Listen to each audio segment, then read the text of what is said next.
intern at Chester Medical Center and Podiatry. So I'm here to talk about the diabetic foot screening, and I have a great PowerPoint that I hope to use. Does anybody know what podiatry is? Besides foot? Well, so we're licensed to treat from the toe to the tibial tuberosity, mostly musculoskeletal and infection.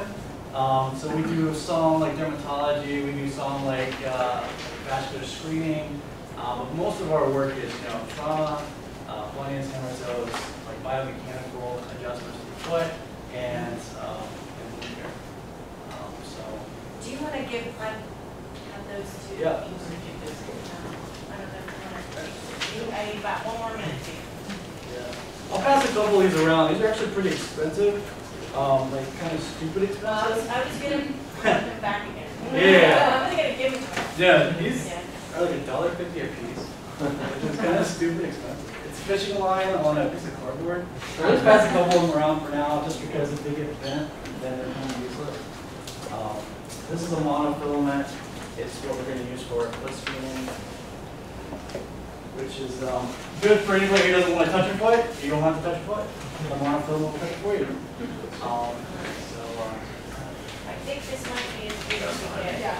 That's great. Is that right? I can see it.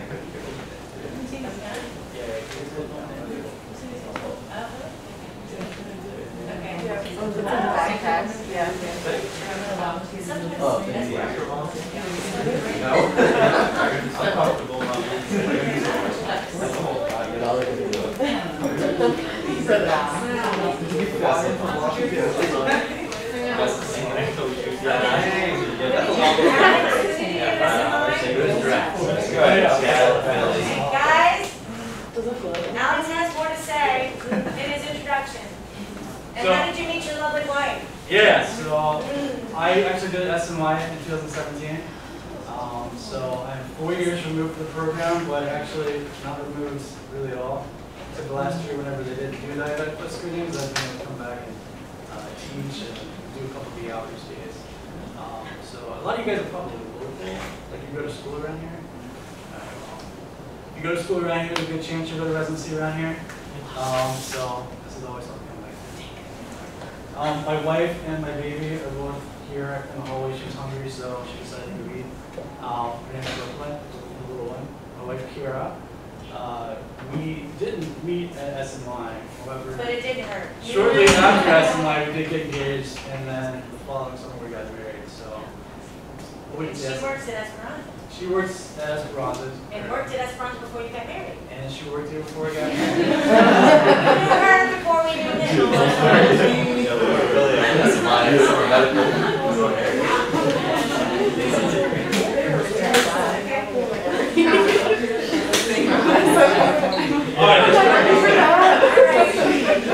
Once again, my name is Alex. I'm a resident at Chester Medical Center Podiatry. I'm here to talk to you about the diabetic foot screening and the need for that among diabetics. So diabetes, I think you guys had a lecture on it, but it's the most common metabolic disease in the world, and it just keeps getting worse and worse and worse. It currently affects approximately 10% of the U.S., so 34 million people, so 1 in 10 people. And it's projected to affect even more and more. It could be due to diet, it could be due to exercise. There's a lot of socioeconomic things that impact it, which you guys will continue to read about, learn about. It'll be all throughout all of our profession. It is considered the 7th leading cause of death. So usually because of the issues that come alongside diabetes. Kidney disease is probably, if not number 1, number 2, and it competes with hypertension. The two of them kind of go together, and all 3 of them together, you're just asking for trouble. And then there's pre-diabetes, which are people who have, elevated HbA1c, not quite to the level of diagnosis that is projected to affect about 88 million Americans. So essentially 1 in 3 adults in America are either pre-diabetic or diabetic, yes. Sorry, can you just turn the front lights off? Oh, yes. So it'll be easier to read. Thank you. I want you guys to see my... Yeah, sorry about that. Don't worry, there's no gross pictures in this PowerPoint. No, you're gonna get to take your shoes off in a minute. That might be kind of gross. Yeah, so, there's 4 types of diabetes. You have your type 1, your type 2, your gestational, and your type 1.5, which comes up as a pimp question all the time. LADA is a thing. It's a late onset adult diabetes. Probably said not in the LADA form, but essentially it's type 1 diabetes that shows up late in life. I've seen it a couple times myself. The oldest person I saw it on was 28. Didn't know he was diabetic. Past the record, didn't know he was diabetic, but he came in and he had a DKA and it wasn't type 2, so it was actually LADA. LADA.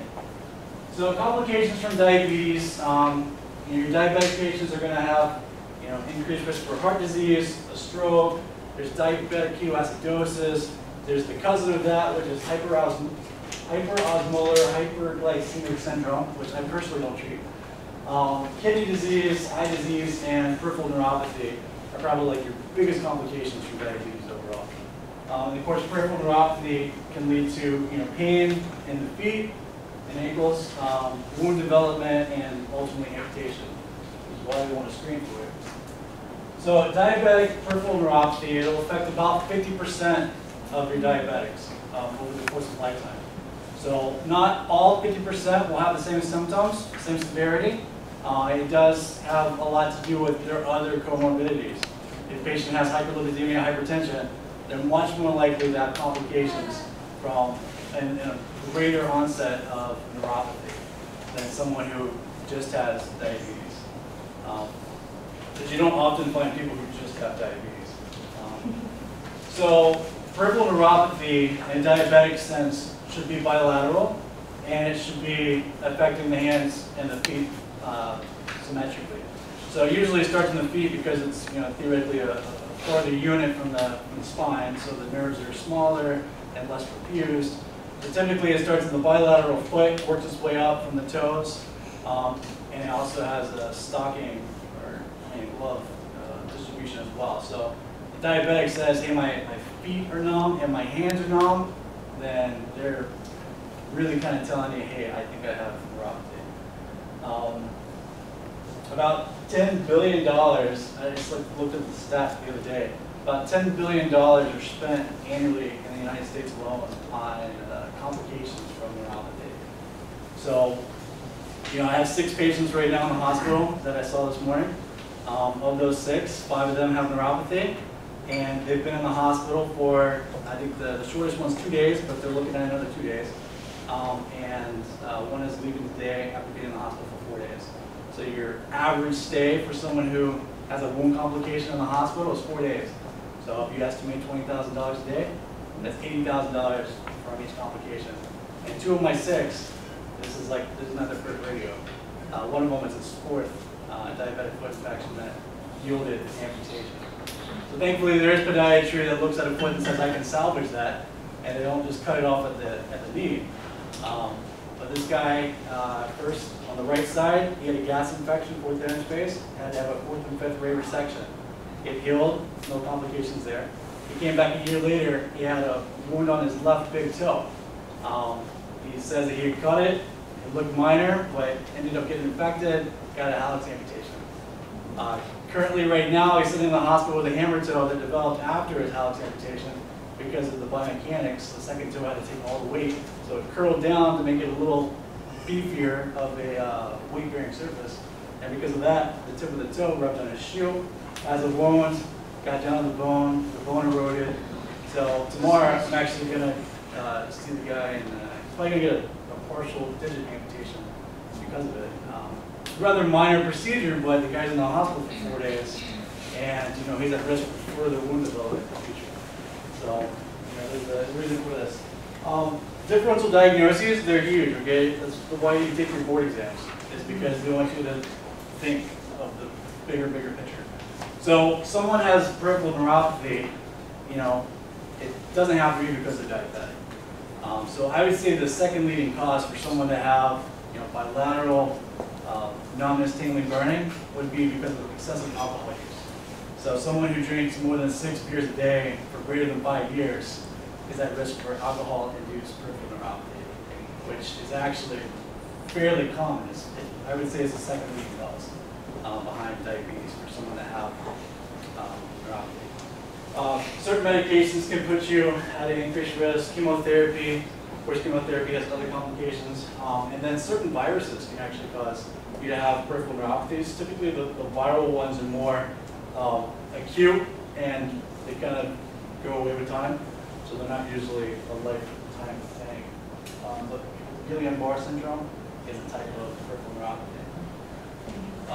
So significance of nerves to the foot. All right. So nerves serve us three functions when it comes to the foot. We get some sensory, we get some motor, and then we have an autonomic function. So I've included a nerve fiber type. People in the back probably can't see it, but in essence, there's three major nerve types, and it has to do with the diameter of the nerve and the amount of myelination on the nerve. So you have your type A, which are your big nerves with a lot of myelination. They're really fast nerves. They tell you information really quick. You have your type B, which are intermediate. They're not quite as big, not quite as myelinated. They're really used more so for the autonomic system, so that when you get excited, you don't get excited too fast. And then you have your type C, which are your really small nerves with very little myelination. So they tell you information that lags. So when it comes to someone who says they have neuropathy, they might experience something from all three of these things. Type A, the sharp, give you pain. They could have the sharp shooting pain in the feet. Type 2, the autonomic, they can say their feet are really dry. They lose their ability to sweat. Their feet get dry, the skin gets dry, the skin cracks, a wound develops.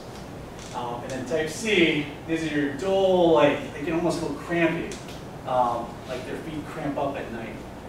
It's not like musculoskeletal, it's not like they stretch their toes, it gets better. It's just that they feel this tightness to their feet. So the significance of nerves to the feet is huge. And it works its way from the toes back. So, you know, get somebody with like heel pain like that, you've had it for a while. So here's a distribution of some nerves to the feet. There's 6 named nerves at the ankle. Anybody know what they are? Trevor? I'm sure I can't get all of them. Yeah, so you have the tibial nerve, most medial, and then you have the saphenous nerve, and then in the middle you have the deep peroneal nerve, which is a bifurcation of the common peroneal. You have the superficial peroneal, which is actually bifurcated at the level of the ankle to the medial dorsal cutaneous and the intermediate dorsal cutaneous nerves. You have the sural nerve, which will become the lateral dorsal cutaneous nerve. I think I got them all. But in essence, if you have a foot question on your boards, they love to ask about which nerve innervates what side of the toe. So that it's a 4-3-2-1 setup. So 4 are innervated by the intermediate, 3 are innervated by the medial dorsocutaneous, 2 by the deep peroneal, and 1 by the lateral cutaneous. So just kind of remember that mnemonic and you'll get that one right. So How many toes do you have? well, each toe gets 2 nerves. Okay, so the pathogenesis of neuropathy, why does neuropathy happen? Okay, so there's microvascular and there's metabolic reasons for this. The microvascular essentially is ischemia. You get this thickening of your basement membrane, you get buildup of basically the inability to perfuse blood to the nerve. Smaller nerves have smaller vessels, which are affected first. So you have microvascular damage, which causes ischemia. If you keep your hand in ice water long enough, you know ischemia hurts. And then you have metabolic reasons for this. You have a redistribution and a abnormal expression of certain electrolyte channels. So sodium, potassium, what's the other one? Calcium, of course. You guys are going to read all about those, and you'll be testing that as well. So metabolic reasons, microvascular reasons are why people get neuropathy. So complications from neuropathy. Okay, so pain. As a doctor, someone comes to your office for the first time, they say they have pain in their feet. You know, it's been there, it's worse at night. That's probably who you guys will see most often, is people who have pain in their feet. If you see someone on gabapentin or Lyrica, or like those two specifically, if they're not epileptic, then they probably have neuropathy. You can also have TCAs, they cover neuropathy too. Numbness, is this another component of it? Muscle atrophy. So someone who has neuropathy is actually in time going to develop contractures of the digits, because all those muscles that should be strong, keep the foot nice and what we call rectus, are going to diminish, and you're going to have abnormal muscle balance, which is going to cause hammer toes, bunions. It's going to cause feet to collapse. It's going to create bony prominences that are going to rub down against the shoe or the floor or whatever. Dry skin, like I said, autonomic effect. Wounds and burns. So wounds, kind of self-explanatory. You get something that rubs against something long enough, it's going to create a wound. Burns, this is a really sad story, but in the wintertime, we get all kinds of burns in the hospital because people will fall asleep next to a radiator, and they'll have their foot too close to the radiator, or even on the radiator, or it'll be in their shoe on the radiator. And we get all kinds of burns that really could have been prevented if the patient had fell. And the same goes with like frostbite. We get a lot of frostbite injuries that way too. Infection and cellulitis, obviously, if the wound gets infected, that's not good. It leads to amputation. There's reports of loss of balance and sleep disorders too. So the pain can be so intense that it causes people not to sleep well, which affects their lives in other ways. So routine foot screening test for neuropathy. So if a patient came to my office and said, "Hey doc, I think I have neuropathy," these are some of the things that the textbook says I should do. So you have the Siemens-Weinstein monofilament exam, which is what you guys will be doing as a screening tool. It's honestly probably the best test to do if you're just going to do one as a screening tool. You also have a vibration perception threshold. So if I take a tuning fork, I hit it on my hand, it vibrates. If I put it on a bony prominence on your foot, you should feel it vibrate. And when it stops vibrating, you should be able to tell me. So that's a good screening tool as well. They have really fancy ones out there, but you don't have to worry about that. Proprioception, so if you close your eyes and I raise your big toe up in the air, you should be able to say, "Hey doc, you're raising my big toe in the air." Because you'll find there's like 12 nerve tracks that go from the brain to the foot, and one of them is proprioception. Temperature sensation, you should say, "Hey, this is hot, hey, this is cold." Your reflexes should be intact, so you hit the back of the reflex hammer, then you push the plantar flex on the Achilles, and the Babinski, it's kind of an interesting reflex, says that if someone touches the bottom of your foot and you weren't ready for it, then your toes curl. And then the EMG and the NCV, so these are more diagnostic tests. So EMG says that your muscles should fire when they're supposed to fire and not fire when they're not supposed to fire. And the NCV says the nerve conduction should be proportionate, and it should be present to 40 meters a second is the standard. So what you guys will do is the Siemens-Weinstein monofilament test. So this is a diagram. There's a lot of different diagrams online. This is for a 10-point inspection. The picture on the left is the plantar aspect of the foot, and the picture on the right is the dorsal aspect of the foot. So this test has been utilized since 1960. It was brought up in this paper right here, somatosensory changes after penetrating brain wounds in man. So they looked at a bunch of people from the Korean War and I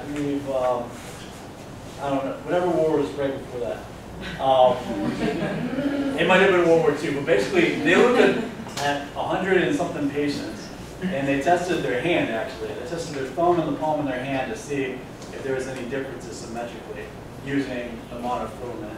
And that's the birth of the monofilament. It wasn't because of the foot, it was because of the hand, but there's a lot of things that get discovered some way and used another way.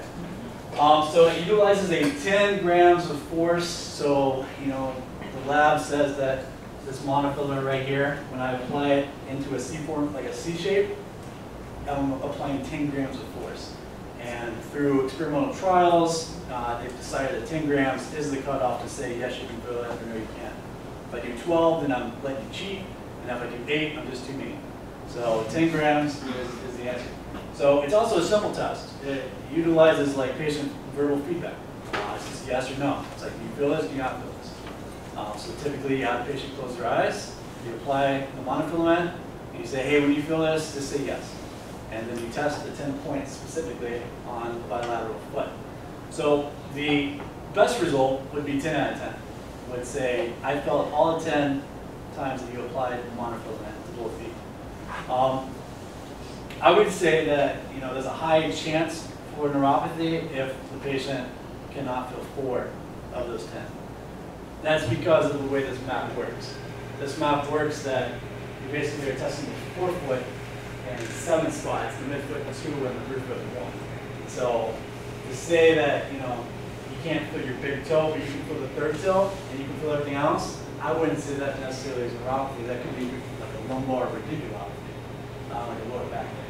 But ideally 10 out of 10 is what you want. And it's a simple test. So this is just a paper from the penetrating brain wounds. That's how we got the monofilament.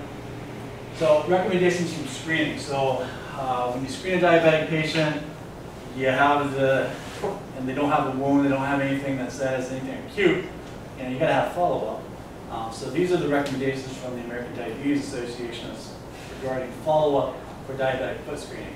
So if they don't have a loss of protective sensation, so the monofilament is A-OK, they have 10 out of 10, and they don't have a peripheral vascular disease, so you can feel their pulses, which you guys don't have to do, but they have good blood flow to their feet, then the recommendation is that they see a podiatrist annually, or even their PCP who can do a foot screening just as well as podiatry can, to be honest. And then the second one would be if they have loss of protective sensation only. So if they have neuropathy but good blood flow, then they should be seen every 3 to 6 months, which is kind of vague, so we just say twice a year. And then if they have loss of protective sensation with a decreased blood flow, then we would say we want to see you even more often, so we would say 4 times a year, officially 2 to 3 months. And then if they've had any kind of prior amputation that is non-traumatic, then we really want to see them at least every 2 months. So the good thing about insurance right now is that insurance will allow someone to see a foot specialist every 9 weeks for evaluation, which puts them at the 2-month mark in the absence of an acute issue. So a diabetic without a wound, but who meets the class findings of a prior amputation can be seen for evaluation every 9 weeks, which is probably like your golden time to make sure that any calluses that develop because of bone changes or any wounds that would develop, are seen early enough that they don't fester and become something greater. So there's that. So patient counseling. So what do you want to tell you? I'm sorry. Is it hard to get someone to come every 9 weeks? Because that seems like kind of frequent to go to a doctor all the time. Yeah. Or do they take it seriously enough that they come? So there's compliance issues, Okay. for sure. I can say for the most part, patients that have had an amputation usually are pretty keen to follow up. Patients who have had 2 amputations are even more keen to follow up. So I guess the more fire you've been through, the more likely you are to follow up. There is a lot of loss to follow up, of course. And because Philadelphia is so it's so heavy in medical everything, sometimes they'll follow up, they just don't follow up with you. They follow up with another doctor. So, which is fine, they just need to be seen. So things that, in the screening world that we would want to have in our arsenal to tell patients that have diabetes in general, and especially patients that have diabetes with screening for loss of sensation, are these 9 points I think are key. So you want to check your feet daily for any new wounds or calluses, anything that looks abnormal. So like a new red spot. You want to monitor it. If that red spot becomes redder or if it spreads, then you want to seek maybe like your doctor, because it only takes a day walking outside in 90-degree heat and your feet sweating or getting your feet wet in a puddle to get a blister, to get a wound that'll fester. So check them every day. No barefoot walking. All right, this includes at home. I wouldn't want any of my patients to walk at home. If you guys have seen many of these row houses. I lived over here on 8th Street, and it has a nice wood floor, but there's a lot of like nails and stuff that over time have come up out of the floor. You know, it's something the hammer can't fix, but if you don't see it, you nick your foot one time, then you have a wound that's kind of dirty. You want to keep your feet clean and moisturized. So a lot of diabetics are going to have the autonomic nervous system issues that makes their feet dry. Dry feet crack, create wounds. So keep your feet moisturized. It's like a urea cream. Nothing fancy, just over the counter. Wear white socks. White socks are huge. A lot of patients like to wear patterned socks or black socks. Well, white socks will show you if there's drainage, whereas black socks and patterned socks won't. So white socks tell the story. No prolonged foot soaking. All right, foot soaking is horrible if you have bad circulation and loss of sensation. Bacteria love wet, dark spaces, and so does fungus. So to get a superimposed fungal and bacterial infection, it's like, what's going on? So don't soak your feet for a long period of time, and when you do soak your feet, make sure you dry them. Important to lower and maintain blood glucose and HbA1c, okay? So the lower they can get their blood glucose in the normal range, and the lower the HbA1c, the better. Participate in regular exercise programs. So exercise can actually reverse neuropathy. It can, that microvascular injury, it can spawn angiogenesis, which helps to reverse some of that injury. Someone who's had neuropathy for a long time will never not have neuropathy, but the symptoms that they have can be improved with exercise for sure. Ensure medication compliance, it goes along with blood glucose. And then for patients with pain, you know, there are medications that you can use for pain that are not opioids that have been FDA approved for diabetic foot pain. So you would want to see your primary care doctor or your podiatrist for that. So these are my resources. I hope you guys read them all. And then that's my wife and baby, my dog. And so, any questions, guys? Yes. So, you treat a lot of wounds. Do people with neuropathy tend to heal a lot slower? Or does it not affect the healing process because that's mostly vasculature? Yeah, so people with, we'll go back to this. People with neuropathy only, that they usually heal at the same time as someone who doesn't have neuropathy. Someone with neuropathy and peripheral vascular disease, they would heal slower. Of course, you have someone with a plantar foot wound and they walk on it, it's going to open back up. So there's that. Did you have a question? Yeah, so I don't know how long you've been like in the field, but have you seen an increase in like wounds or issues because of out of control diabetes, because of the increase in insulin cost? And people haven't been taking their insulin as much because they can't afford it. Yeah. So not specifically insulin costs to me. I would say that a lot of my patients tell me they're on metformin, and they're not usually on insulin when they see me. They probably should have been because they come in with an HbA1c of 13, 14. So they probably should have been on insulin, but I haven't seen insulin as a barrier. But I have seen the pandemic effect of not being able to follow up with the doctor. Absolutely. At least 6 big cases of gas that I've had this year are because the patient couldn't follow up. They didn't have transportation. So, yeah. Any other questions? All right, so the foot screen without touching the foot involves the monofilament. So monofilament is just fishing line. I wish I had patented it myself, but I didn't. So what you'll have is your patient will take their shoes and socks off. And then, are you guys doing screens inside or outside? No, outside. So this is only for diabetics, and it's going to be the Saturday screen. We're going to like Saturday outreaches. Okay. So, outside, like Okay. bunker type. Might be on a stoop, might be on a porch, but Perfect. it's going to be outdoors. So Yeah. it's- So you're not going to have a good setup. So really practicing here is great. Usually you'll have some place for the patient to sit, and then you might have a place to sit as well. So can I have a volunteer, just somebody? Anyway, yeah. Yeah, you can just come up. Yeah. What was your name again? Trevor. Trevor. Hey Trevor. Congratulations on your board. Yeah. Takes him tomorrow. So you have your patients with their shoes and socks off. Of course, you introduce yourself. Hey, I'm Alex. I'm with SMI. You have diabetes, just want to check to see if you have any loss of sensation. Do you have any numbness in your feet? No, I don't. Do you ever have any burning in your feet? No. Alright, do you see a foot doctor? Oh, no. No. Alright, well, Today's my first time. awesome. Alright, so neuropathy is a condition that causes you to lose the nerve function to your feet. It can cause you to have some pain in your feet. It can cause you to have some numbness in your feet. But more concerning, it can cause you not to have sensation that you would develop a wound and a complication from that wound. So today we can screen for neuropathy.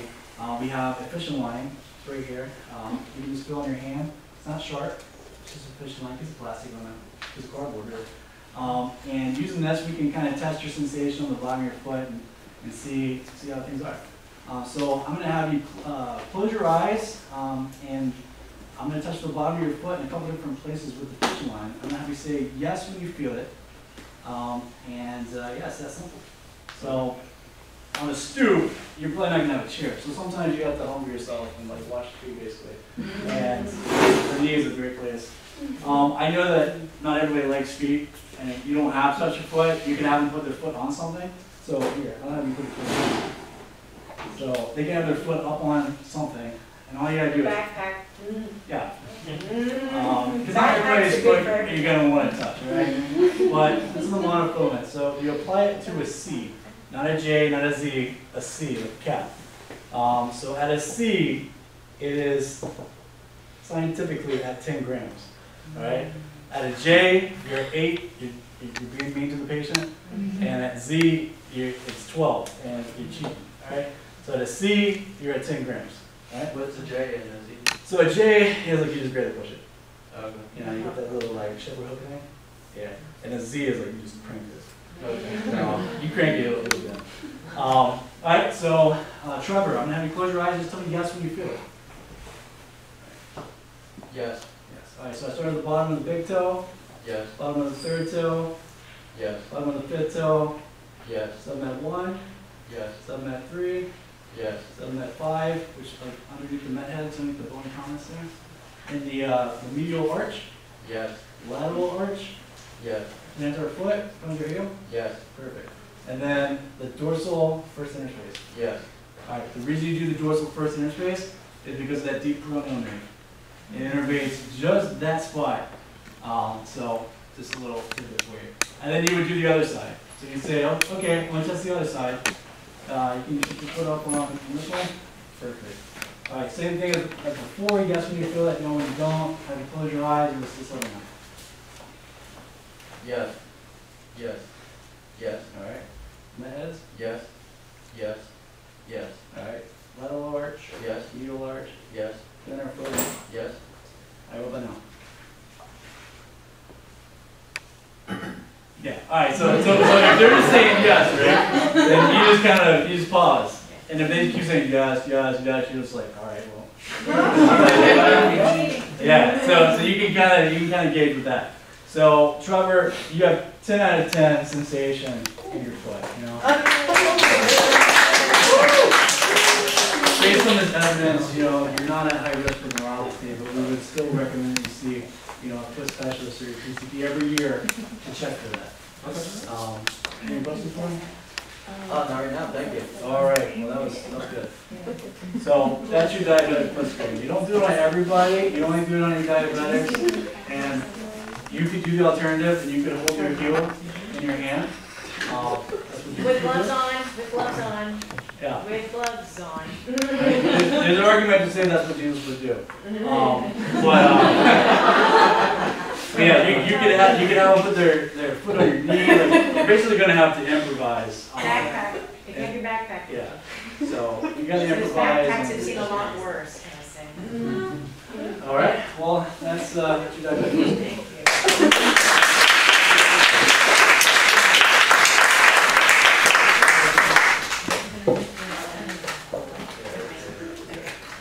If they have a callus or a wound, obviously don't go in it. If they have a callus, go around it. If they have a wound, just avoid it, okay? If they have a wound, then they probably have trauma. Right? Or if they have trauma.